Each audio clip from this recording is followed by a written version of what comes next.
Thank you. So I'm going to start with a slide, maybe. Oh. So I wanted to talk about what got you here won't get you there. And I started thinking about this when in the U.S. we had amazing creatives who would get promoted into a creative director position, and then everything would go terribly wrong.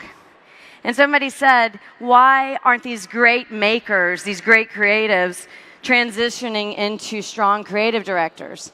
So I started thinking about it, and this is how I started in the business about, 25, 30 years ago. This was me. If I got a great assignment, if I found a great client, if I found a great partner, I didn't tell anybody but me. And I kept everything to myself. I protected everything. And what happened is I got rewarded. And so did every other creative that behaved that way. So we all got lauded and people paid attention to us. And we got pushed into a bigger position.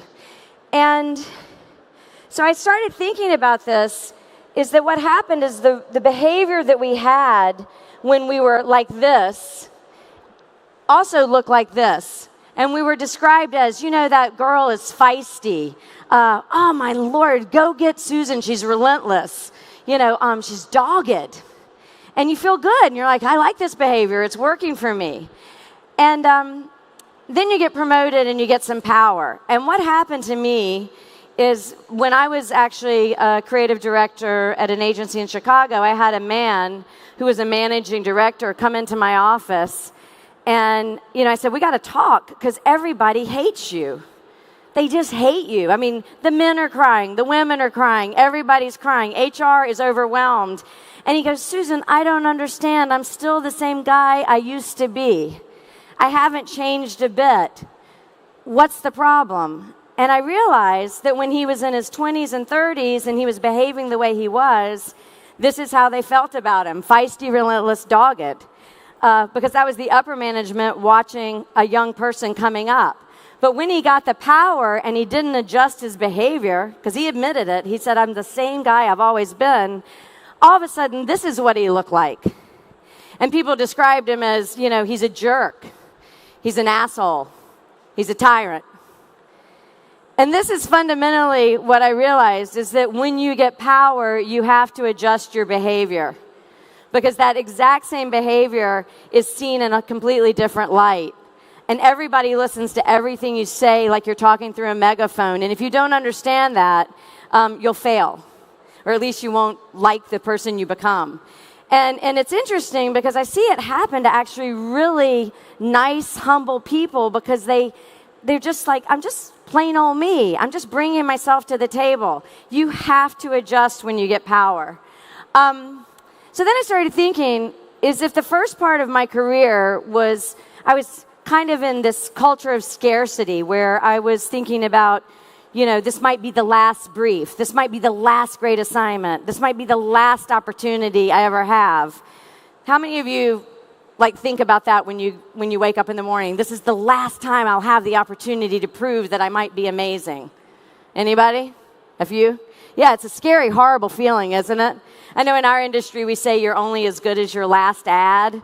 It's terrifying. It's like, but 3 ago it was amazing. Okay, yeah, this one was terrible, but that was good back then. No, it doesn't count. So we're in this culture of scarcity, and what I think it does is it makes us like this. And I think it brings out a behavior which I call survival. So if you think about survival skills, or if you're thrown, the show Naked and Afraid, it's about survival. It's all about what do you need, to stay alive, to survive, to move, and that requires behavior that I think is kind of interesting when you're coming up. But then I thought, okay, if the culture of scarcity is creating that kind of behavior, what would be the opposite if I embraced a different kind of culture? And I thought, what about if we went to a culture of abundance?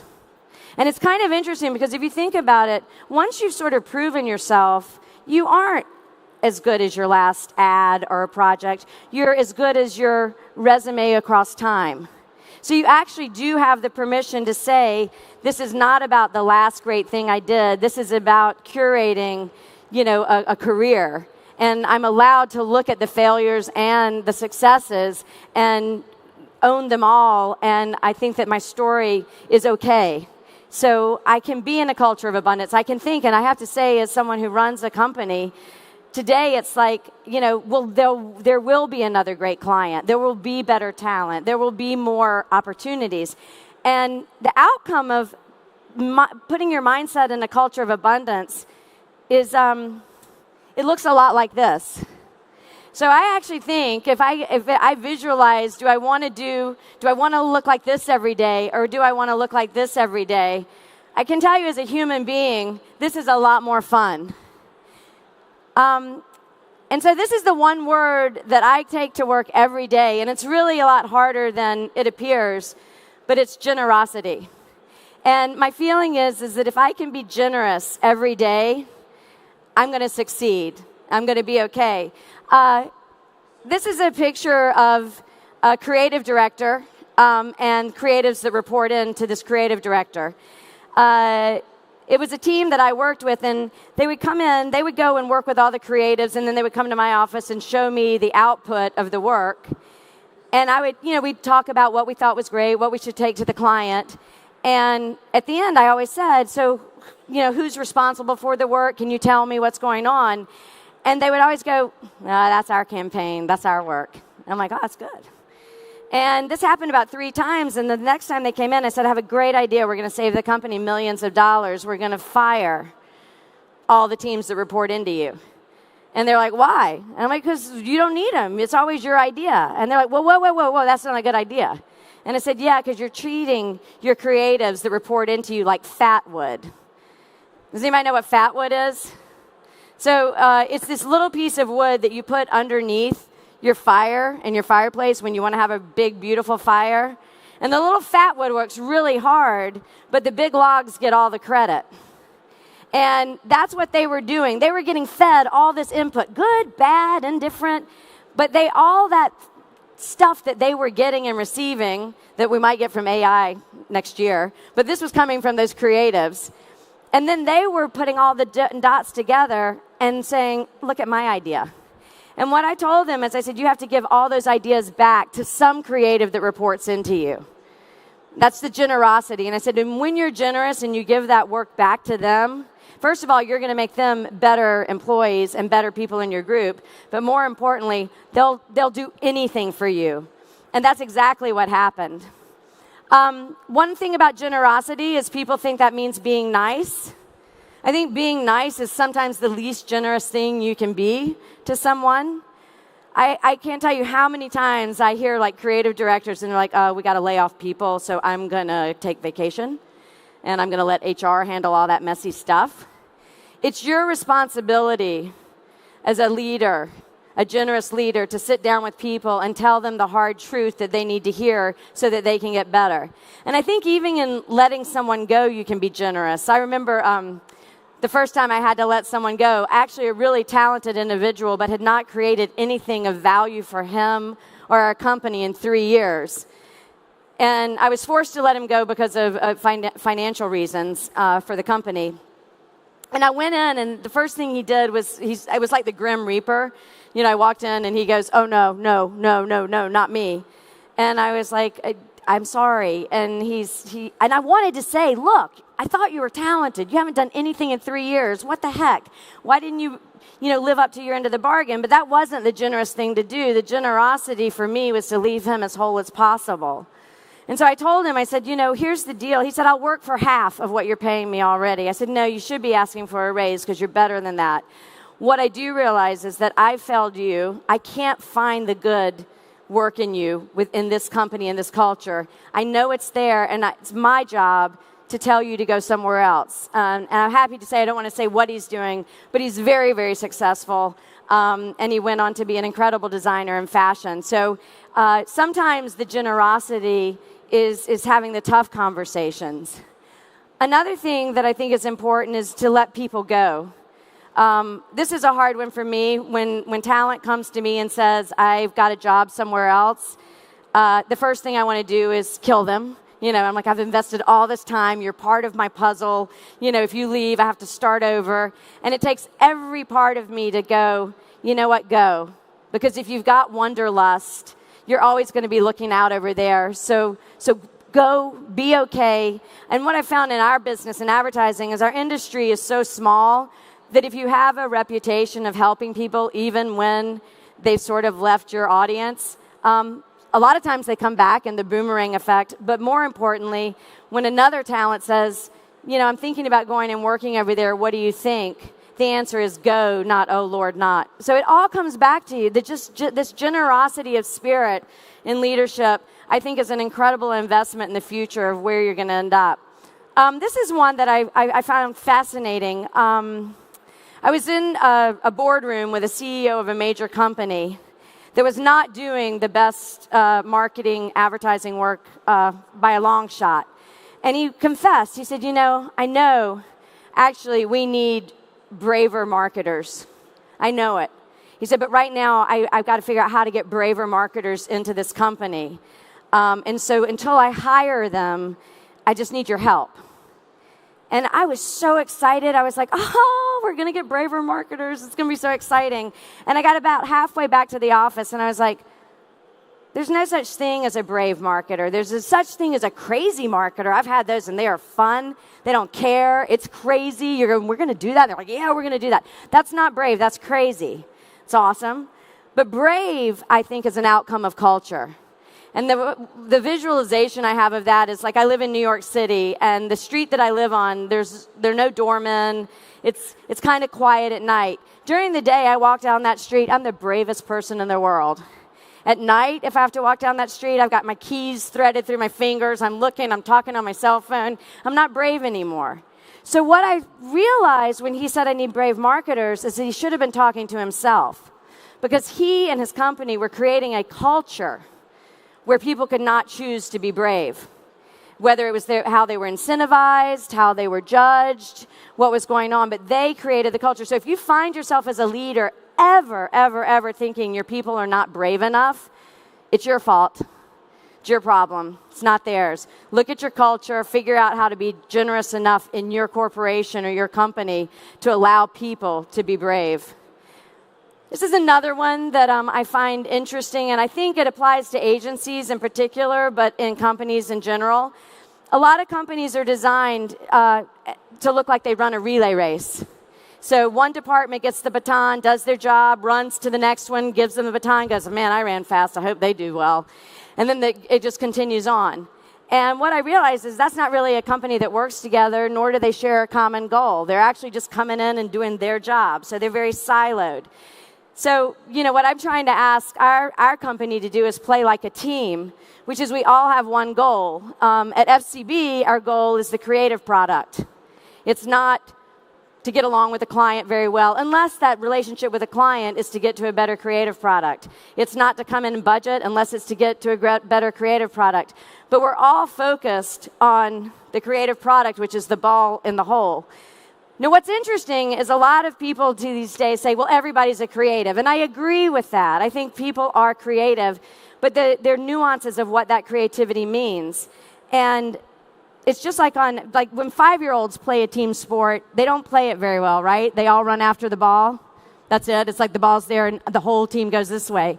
I think the important thing about a team sport in a company is not only do you know what your job is to get to the final result, but also you know what everybody else's job is too. So you know when it's the right time to call somebody in. When is it time when I've got the ball, it's sitting on me, but I realize I'm out of my comfort zone and I need to bring in somebody else. And that's where collaboration becomes, I think, very important. It's the generosity of being able to pass the responsibility on or ask for help versus saying I can do this all on my own. Another thing that I think is interesting is generosity to yourself. I have a saying that if you're in the diamond business and you find emeralds, go into the emerald business. I have so many people, we usually do it in advertising, it's usually the strategy or the brief. We'll get a strategy or brief and we will treat it like the Holy Grail. And all of a sudden, when we're playing this team sport, somebody goes, you know what, I think it's actually more interesting over here. And it's like, oh, but no, we have a strategy or brief. We got to be true to that. And I think you have to be generous to each other to say, I think we found something different or better, and adjust. Don't hold on to things just because you said so in the past. Finally, and this is for bigger companies, I think you have to watch out that in bigger companies, people start being competitive with each other. I tell everyone in our company to take out their business card or their mobile device that tells them what company they work for, and realize that the person sitting to the left and right of you at this company, behind and in front of you, any one of us does something good, the value of our business card goes up. So the last thing you want to do is compete internally with the people you work with. You want to be generous in helping every one of you succeed, because in that generosity, everybody does succeed. And I've tried it both ways, and it's so much more fun the other way when a colleague succeeds and you don't feel jealousy, maybe motivation, but not jealousy. And the last thing you want, I remember when I first started, I prayed at night. I was like, please let so-and-so do bad tomorrow, so that at least I'll look like I did something okay. Well, that was that scarcity survival part. Don't do that. Finally, another thing that I did, and I don't know how you all feel about this, but the products that you make, the creativity that you discover, they're kind of like your babies, right? And you want to protect them. I used to fight for adjectives and body copy. And relentlessly, I've fought for everything. I thought that the clients were there to hurt my baby. I thought account people were there to hurt my baby. I thought everybody was there and they were going to damage my pure, beautiful idea. And I'm kind of glad at the beginning of my career I was that precious about things. But I've realized as I've gotten older and done this more often that it's so much more important for me to share the idea and to be open to other people playing with the idea. And one of the moments that I had with a client, we had one of those diamond emerald moments, and I called him and I said, Daryl, I know we sold you this work last week, but I think we have something better today, and I'd love to change it up. And he went, oh God, no. I'm like, what? It's a better idea. Just let's switch it out. And he goes, Susan, you don't realize every time I buy something from you, I have to go and start selling it to my company, and I have to sell it up the layers. And so for me to go and unsell everything, I just spent a week taking your idea, and I realized, oh my gosh, it is his idea now. He's loved it and believed in it enough that now he should be a part of it. And it was just an incredible, I think sometimes we're ignorant about why can't we get this done, and to understand who we're working with and what they're up against, I think is so important. In fact, I did have a client one time, and he said, all you care about is doing great creative. And he goes, sometimes we just don't need the great creative. We just need to do work that gets this, get the sales up. And I told him, I said, it's interesting because you're judged on a certain amount of numbers, and, your success depends on going up through meeting certain financial goals. I said, but as a creative in an advertising agency, my success depends on me making interesting creative that people in the world enjoy and love, and that's how I'm going to be successful.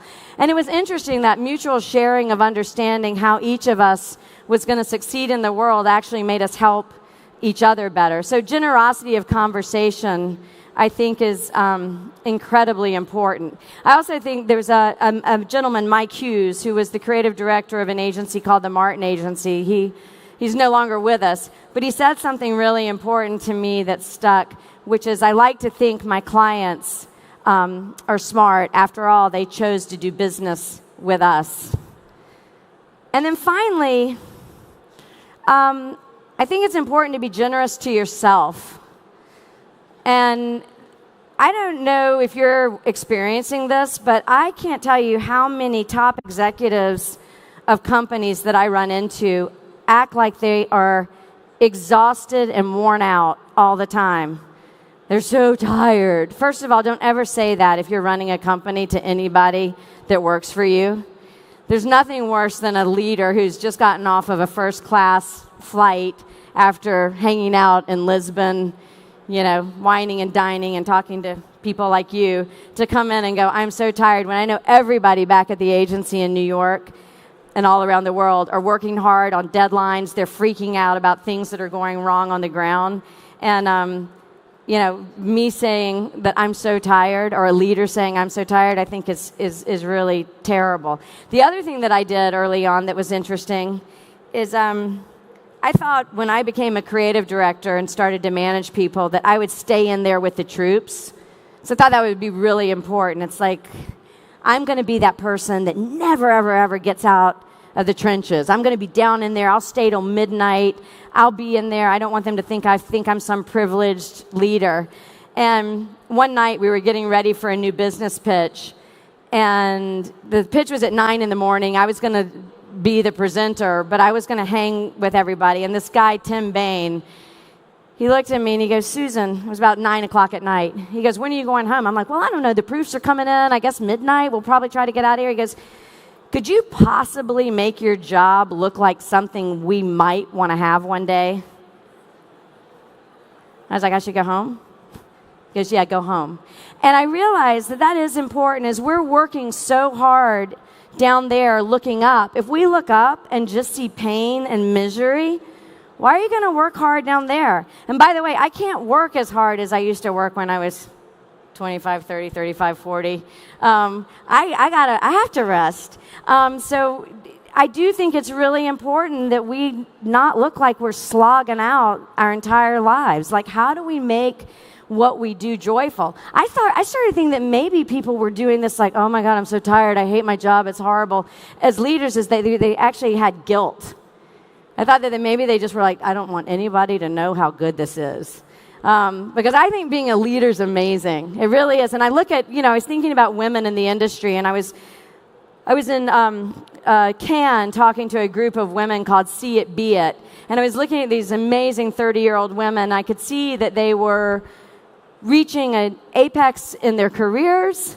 They were having incredible, interesting but hard adjustments in their family life called marriage and children. They were taking on adult responsibilities like mortgages and financial things. And they just look like, when is it going to end? And I thought, you know what? No one has told you, because we're all so busy acting like it's so hard up at the top. And it is, but it's a different kind of hard. And I looked at them and I said, you know what? Here's the deal. There's going to be 10 years of your career that's going to be really, really grueling and hard. Like, you might not feel like you can sustain it. And it's the 10 years where you have all the responsibility and none of the power. It's the hardest part of your career when you feel all of the responsibility and none of the power. But when you actually get on the other side and you get some power, you still have that responsibility, but that power gives you control to do things like take a vacation or plan your life a little bit. And I would say, as leaders, do try to show that. I have a saying, which is plan your legacy 1 week at a time. If you can't leave your company as a leader for 1 week, completely leave without anybody getting in touch, you are a terrible leader. You have set up a company to fail.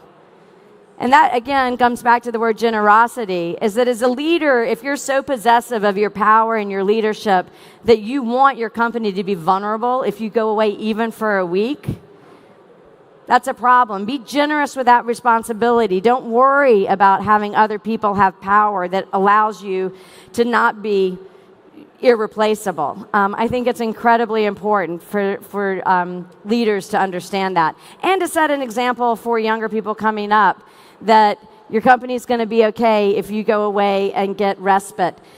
Trust me, in America, we don't do anything that has generosity solely at its heart. I think that the reason vacations happen, and I'm in Europe, so I don't have to tell most of you this, but I really do think it's because we believe you become a better, productive person at the company afterwards. And so as a leader too, and as an employee, take your vacations. Really think about them as restorative time so that you're getting even better when you come back. And finally, I implore everybody to be generous to the industry you're in. It's why I do things like this. I believe that giving back to an industry that's given so much to me is incredibly important. I'm very proud to be in the business of advertising, even though right now people are afraid to say that word, like it's a dirty word. It's actually an amazing word, and I think advertising does a lot of subtle good in the world that a lot of times we're not aware of. So thank you for letting me speak. and have a great rest of the week.